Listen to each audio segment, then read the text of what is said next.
Hey guys what's up, कैसे हैं आप लोग। मेरा नाम है नीरज और आप देख रहे हैं हमारा यूट्यूब चैनल नीरज और क्लासेस। आज हम बात करने वाले हैं ऑडिट के बारे में, ऑडिट फॉर डमीज।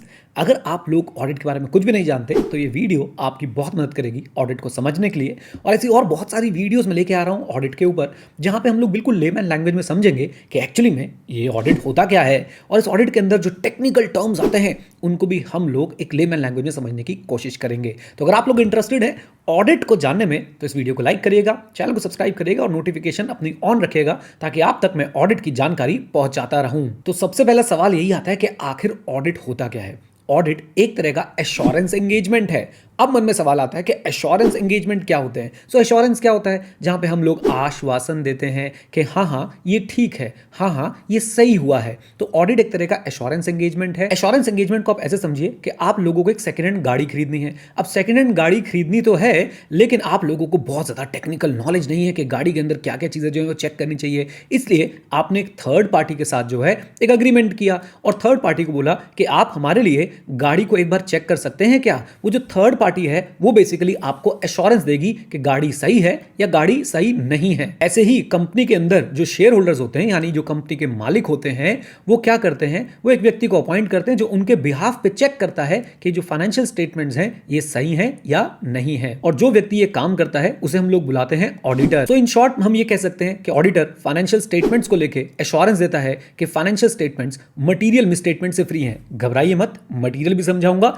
मिसस्टेटमेंट भी समझाऊंगा। अब जरा इस एश्योरेंस पे थोड़ा सा और ध्यान देते हैं। एश्योरेंस जो है वो हमारे पास हो सकती है एब्सोल्यूट एश्योरेंस, एक हो सकती है रीजनेबल एश्योरेंस, एक हो सकती है लिमिटेड एश्योरेंस। अब इन तीनों का मतलब क्या है? एब्सोल्यूट मतलब 100% गारंटी। जब हम किसी चीज के लिए 100% श्योर होते हैं तो हम देते हैं एब्सोल्यूट एश्योरेंस। मैं एब्सोल्यूट एश्योरेंस देता हूं कि वो सिर्फ मुझसे प्यार करती है। बिलीव मी, ऐसा नहीं है। एनीवेज, चलिए अब बात करते हैं रीजनेबल एश्योरेंस। रीजनेबल एश्योरेंस हम लोग क्या बोलते हैं? हाई बट नॉट एब्सोल्यूट, यानी कि हम लोग एक अच्छे लेवल की एश्योरेंस दे रहे हैं, अच्छे लेवल का आश्वासन दे रहे हैं, लेकिन एब्सोल्यूट यानी 100% नहीं है। सर ये लिमिटेड एश्योरेंस भी तो समझाओ हमें। हाँ बेटा, बिल्कुल समझाते हैं। लिमिटेड एश्योरेंस जो है वो मॉडरेट या फिर लो लेवल ऑफ एश्योरेंस होता है। और इन दोनों के बीच में अगर आप फर्क जानना चाहते हैं कि हमारी रीजनेबल एश्योरेंस और लिमिटेड एश्योरेंस के बीच में क्या फर्क होता है, तो मैं आपको समझाने की कोशिश करता हूं। रीजनेबल एश्योरेंस में हम थोड़ा डिटेल में काम करते हैं, यानी ऑडिटर जो होता है वो थोड़ा ज्यादा डिटेल में काम करता है, और लिमिटेड एश्योरेंस में कम डिटेल में काम करता है। रीजनेबल एश्योरेंस के अंदर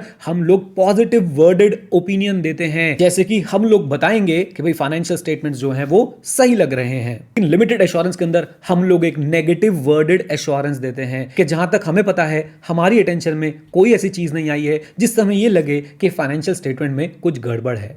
राइट? तो जब हम बोलते हैं ना जहां तक हमें पता है, हमारी अटेंशन में कोई ऐसी चीज नहीं है जिससे हमें ये लगे कि फाइनेंशियल स्टेटमेंट्स में कुछ गड़बड़ है, तो वहां पे हम लोग अपना लिमिटेड एश्योरेंस दे रहे हैं। इस बात को याद रखिएगा। सो एक बार जल्दी से रिवाइज कर लेते हैं। ऑडिट क्या है? ऑडिट एक एश्योरेंस एंगेजमेंट है। एश्योरेंस क्या है? आश्वासन है एक तरीका। अगर आप टेक्निकली समझना चाहें तो एश्योरेंस तब होती है जब हम किसी चीज के लिए ओपिनियन देते हैं। आपको गाड़ी खरीदनी है, आपको गाड़ी की टेक्निकल डिटेल्स नहीं पता है, आप एक व्यक्ति को हायर करते हैं, वो आपको ओपिनियन देता है गाड़ी पे, तो बेसिकली वो आपको एश्योरेंस दे रहा है। ऐसे ही कंपनी के मालिक यानी शेयर होल्डर्स को फाइनेंशियल स्टेटमेंट्स को लेकर टेक्निकल नॉलेज नहीं है, तो वे एक व्यक्ति को हायर करते हैं और वो व्यक्ति जो है फाइनेंशियल स्टेटमेंट्स को लेकर ओपिनियन देता है। सो बेसिकली वो भी शेयर होल्डर्स को एश्योरेंस दे रहा है। और एश्योरेंस के बारे में हमने समझा कि तीन तरह की हो सकती है: absolute assurance, reasonable assurance and limited assurance. Audit में हम लोग कभी भी एब्सोल्यूट एश्योरेंस नहीं देते, ये बात याद रखिएगा। हमेशा हम लोग क्या देते हैं? Reasonable assurance. और साथ साथ में लिमिटेड एश्योरेंस जो है वो भी ऑडिट में नहीं होती, वो और तरह के एंगेजमेंट्स होते हैं, जैसे कि